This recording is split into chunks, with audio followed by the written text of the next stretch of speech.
Well, we're back. So, long trip back. Didn't do much yesterday. Did some stuff this morning. Um, Guys are in good spirits. We're ready to get going. Play a really tough Nevada team with Oliver and Marshall. I think combined that duo is beating ours by like half a point in scoring. They got a nice team. Finner's back. They got Drew back from a year ago. So they're well coached. They do a good job. They play good defense. Elite front court player in Oliver and a really good guard in Marshall. So we're excited. Got another game, 2-1. Home game. Not a big fan of the 9:15 start, but that's part of it. Get on ESPN, so our guys will be ready. We'll have practice today. Xavier Adams is out for the season. He's got an ACL tear. I don't know what's going on here, but that's 3 years in a row I've lost somebody that's been a valuable contributor. Either Cullen, Hughes senior year, lost him for the year. I lost Devin Williams for a career, and now I've lost Xavier Adams for the season. So shocking to some of my team.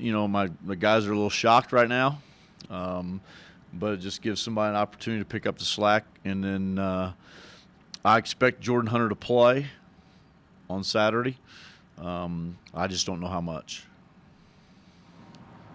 You mentioned their two leading scorers, and you mentioned some of the guys coming back. Jordan Caroline's a guy that's starting to, especially from a rebounding standpoint. Yeah, he had eight offensive rebounds against San Diego State. Considering what just happened Wednesday night with the offensive rebounds and second chance points, how do you combat a guy like him when you have to focus so much on Oliver? Well, I just think we have to rebound better as a team. I mean, that's going to be one of our focuses. I thought that guys would be focused on what they needed to do. We wasn't really one of the focal points we talked about because they weren't a great offensive rebounding team coming into our game. So, we'll talk about it today, and that'll be part of the film session. But our guys know they got to rebound better. I would imagine a guy like Xavier Adams off the bench is somebody that is someone that goes in and grabs some rebounds and maybe muscles up a guy that's. Yeah, and that's going to hurt us. I mean, nobody wants to talk about Devin Williams being gone for 2 years either.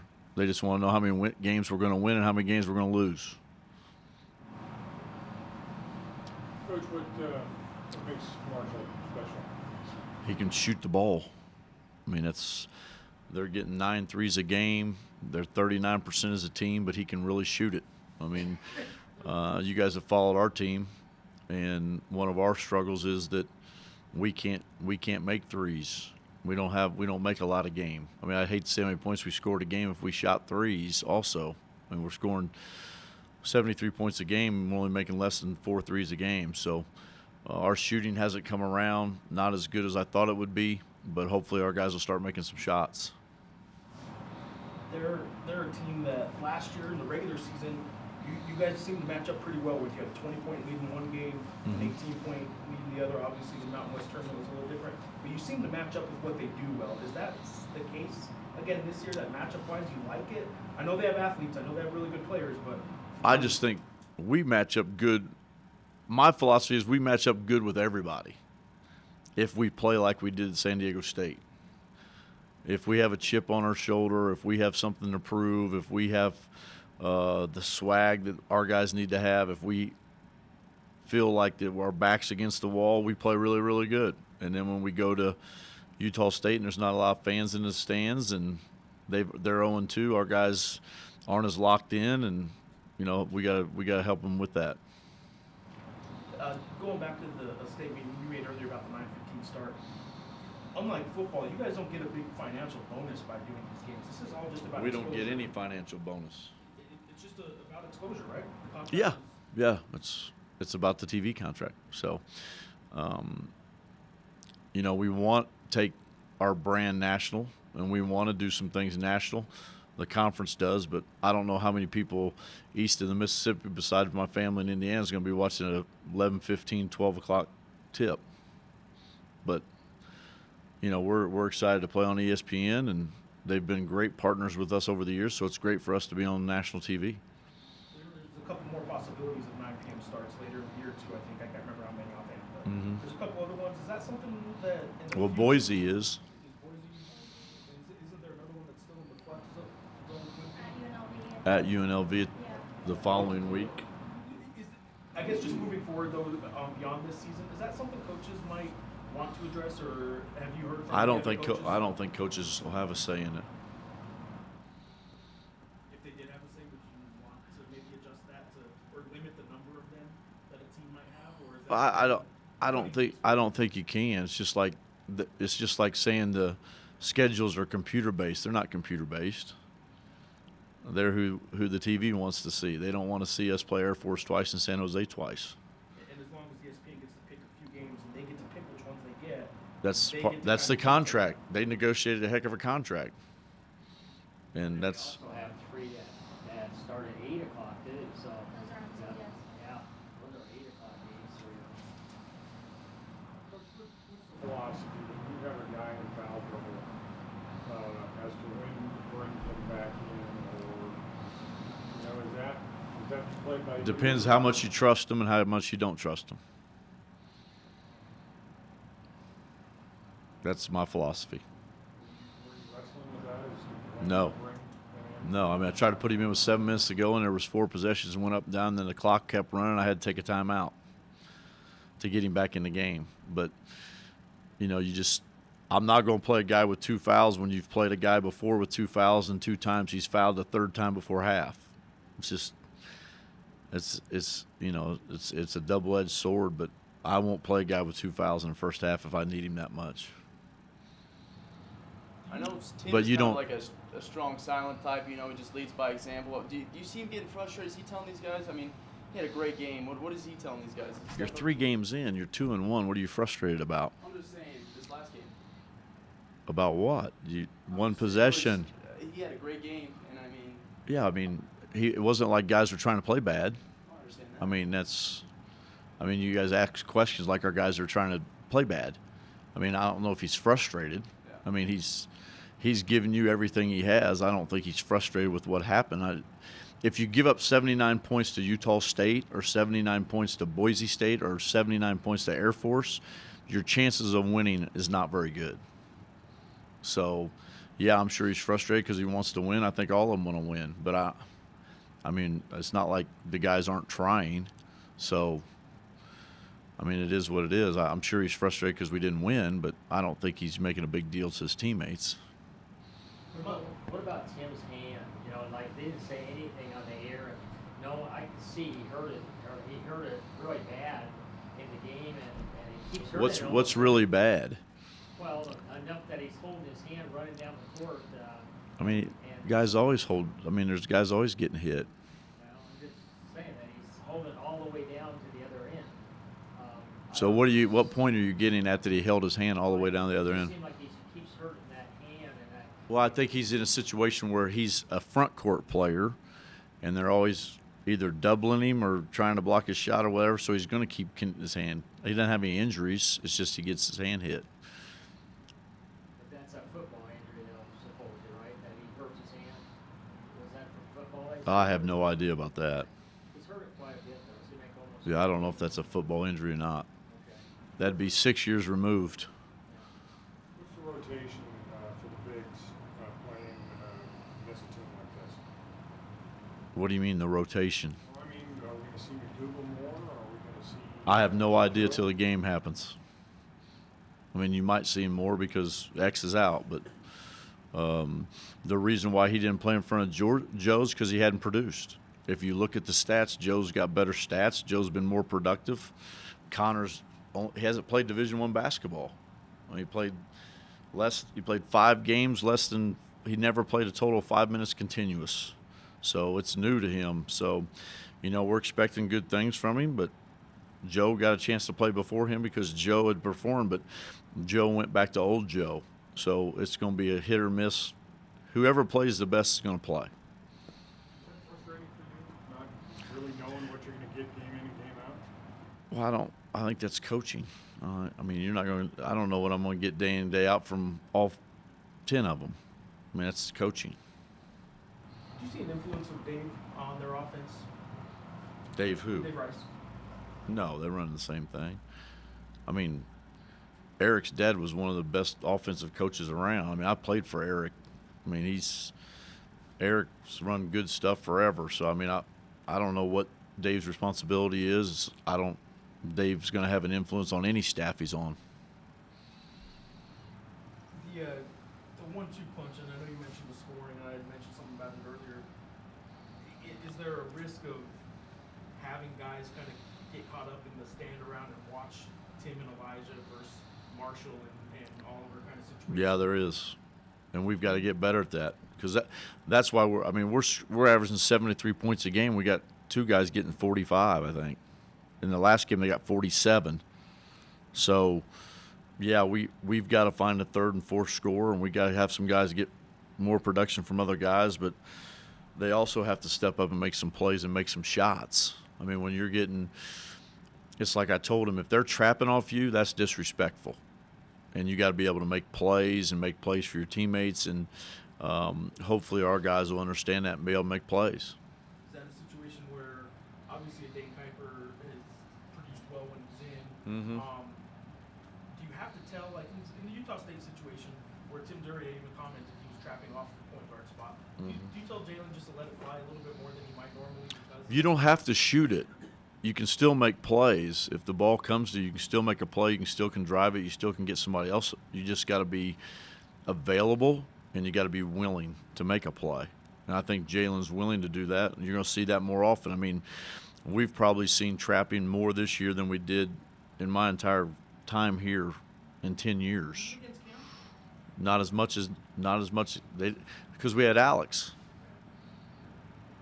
You got Alex was 14. Alex could get 25 on any night. I mean, he has a freshman record for 31. I mean, it's hard to trap Cam big to big when you have Alex on the other side, and it's hard to trap from the point guard when you got Hugh Greenwood and Kendall Williams. I mean, it's hard. So that's the importance, I guess, then of having guys. You got to be well-rounded. Guys got to develop their game, and you got to have 5 guys on the floor that can make a basket. So as good as Tim and Elijah are for you guys offensively, scoring-wise, anyway, as good as those 2 guys are for you, there is still a danger every night, I guess, with you guys of just making Somebody a else, show. yeah, somebody has to. We have to have other guys step up. We have other guys got to make plays. Other guys got to make baskets, and if they do that, then we're really, really good. Have you made any decisions on the starting lineup? Is there going to be any changes? No decision. Right? No decisions yet. Yep. Coach, you may have already covered this as a few minutes late, but I love the way your team played when you went to 2-0. I just thought there was a little bit of lack of that same intensity at the recent game. No Utah doubt. State. No doubt. I'm wondering, because of the games so quickly close to one another in the scheduling, Mm-hmm. and this is just me, former athlete in the year 1940, that it might be a conditioning problem if you view it from somebody's expertise perspective. Mm-hmm. Are you in the best physical condition that your team could be in right now at this part of the season? I think they're in great shape. I think other factors played into that game. I think other factors played in that. Those factors that played into our way we played should never be those factors. I just think there's I thought we were a really, really mature group at San Diego State. I thought they did everything we wanted to do game plan-wise. I thought they played with their back against the wall, trying to show somebody something. I thought at Utah State, with the snow, the weather, the travel, the late start, I thought they overlooked how good Utah State could score the ball, and they saw their record at 0-2 in conference. And I don't think they played with the chip on their shoulder. I think we're in as good a shape as we've been. I think we're stronger than we've ever been. I just think their mental capacity has to be more locked on and have to prove something. If our guys have to prove something, they're really, really good. But they got to be past that point now. I just think the last game we showed a team immaturity, that we weren't focused on the task at hand. To add a little more to that question, Mm-hmm. If you were to say tonight in the huddle, guys, we're going to do a half-court trap. We're going to press full court. Physically, are they capable of making that sort of a change? Yeah, they're capable, but that's not how we play. But I mean, physical demands. Yeah, Do they meet those demands? yeah. Tim Williams has played 35 minutes a game, and his production keeps going up. We're playing 10 guys. We could play as many as 12 guys, so I think we're in pretty good. I think we're in pretty good shape where guys can play. What about a Jet's hand? I never heard really. I know he played. It's fine. He had to. We had to wait for. They had to look at his X-rays on some special thing to see if he had a spiral fracture or something. But they waited 48 hours to make a assessment on it. But he seems all right. It's on his left hand. George just rolled his ankle pretty hard. Yeah, just really swollen, really swollen. So he didn't go with us on the trip. He did our shooting portion of practice this morning, and he's going to try to go this afternoon. If he does, Coach, he'll play tomorrow, If he goes in practice, today. I don't know if he'll play, even if he practices, depending on how he does. Can I ask one more quick one about X? Did you tell him? I guess the doctor probably told him. Have No, you I talked to told X him. yet? You told him? Yeah, What was- I told him this morning. what was that like? Not good, not fun. I knew last night at 10:45, but we decided not to tell him till this morning. We called his mom, and we talked to him, but it's emotional. I mean, when you find out you have that significant of an injury and you're out for the year, it's tough, especially as he was really coming into his role. He was really coming on. I thought he was terrific at San Diego State. He didn't really get to be terrific at Utah State because he only played a certain amount of minutes in the first half. But, it's difficult because he's put a lot of work in, and, he had a defining role on our team that was going to be very, very prominent. And, I'm sure he's going to be discouraged and down, but it's just one of those things you got to tell a kid he can't play till next October. I mean, it's a long time. And obviously beyond the cutoff for medical redshirt. Well, we're going to still file it. We're going to still try to get it. I mean, I don't know what they'll do with it, but we'll still try to file and get him another year. And then, my biggest thing with all these kids is give them every option they can. So hopefully we can get his year back. He can try to graduate early. We can do some things, try to get him in graduate school, but we're going to give as many options for X as we can. There's not really an obvious, at least to me, candidate to fill what he did. No, because one thing that we are going to lose, we're going to lose a guy that led by his effort, led by his energy, and was all about the team.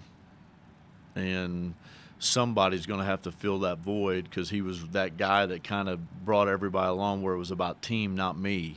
And he was big that way.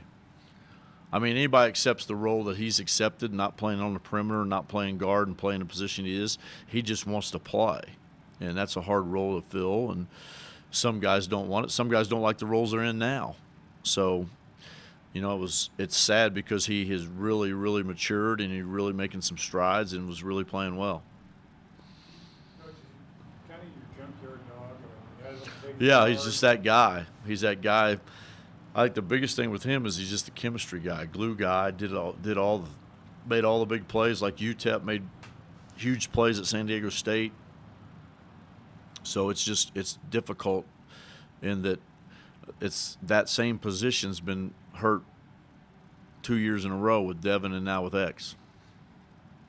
Coach, all of the experts, so-called experts on all your reporters on TV, the big TV networks say this league is probably more even. The word's parity, more parity than ever. I don't like to hear the fact that the league is down in talent. I'd rather hear parity. Mm-hmm. Is this league, in fact, up for grabs because of the parity? Yeah, I think it's anybody's. I think you could have a 12-6 champion, you could have a 13-5 champ. I just think there's a lot of good coaches in this league, a lot of good venues, but I think there's a lot of good players, and I think anybody can beat anybody on a given night. I think the bottom half of our league in the past 5 years is very competitive now. I don't think we have 3 or 4 teams that don't have good teams. I think everybody's very competitive. Can I add a shade of that? Mm-hmm. Who wants it more gets it. I think whoever wants it more, but whoever can win 50% of your road games. If you can win 50% of your road games and take care of home, you got a pretty good shot.